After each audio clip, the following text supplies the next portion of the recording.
দুঃখ যত বেশি, পরীক্ষা যত বেশি, কষ্ট যত বেশি, সুখের সময় তত কাছাকাছি চিল্লায় বলতে হবে, ঠিক কিনা? এজন্য মুমিন জীবনে পরীক্ষা বেশি, মুমিনদের হতাশা নাই, মুমিনরা নিরাশ হয় না, হতাশ হয় কাফিররা। মুমিনরা কখনো হাল ছেড়ে দেয় না, মুমিনরা ভরসা রাখে একজনের উপর, তিনি কে? তাহলে আমার প্রিয় পটুয়াখালীবাসী, বিপদ থাকবে, পরীক্ষা থাকবে, এই বিপদ থেকে আমাদেরকে উদ্ধার করবেন একজন, তিনি কে? আমরা শুধু আল্লাহর উপরই ভরসা রাখবো। রাজি আছেন তো? চাইবো একজন সত্তার কাছে, আওয়াজ করে বলুন, তিনি কে?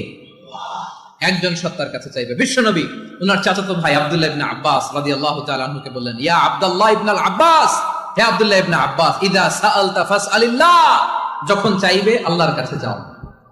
ও আব্দুল্লাহ, যখন চাইবা আল্লাহর কাছে চাও। ওয়া ইযা ইসতাআনতা ফাসতাইন বিল্লাহ, যখন সাহায্য চাইবা আল্লাহর কাছে ফরিয়াদ করো।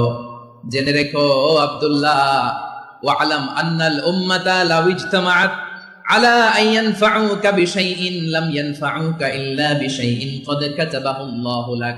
ও আব্দুল্লাহ, জেনে রেখো, মনে রেখো, গোটা বিশ্বের সবাই মিলে যদি তোমার উপকার করতে চায়, ততটুকুই তারা করতে পারবে যতটুকু আল্লাহ তোমার নসিবে সেটা লিখে রেখেছে, ঠিক কিনা বলেন? আর যদি গোটা বিশ্বের সবাই মিলে তোমার বিরুদ্ধে কনস্পাইরেসি করে, ষড়যন্ত্র করে, গোটা বিশ্বের সবাই মিলেও যদি তোমার ক্ষতি করতে চায়, ততটুকুই শুধু পারবে যেটা আল্লাহ তোমার জন্য বরাদ্দ রেখেছে। যতটুকু আল্লাহ তাআলা তোমার জন্য বরাদ্দ রেখেছে, অতটুকুই ক্ষতি করতে পারবে, আর এক চুল বেশিও করতে পারবে না, কমও করতে পারবে না। চিল্লায় বলেন, ঠিক কিনা?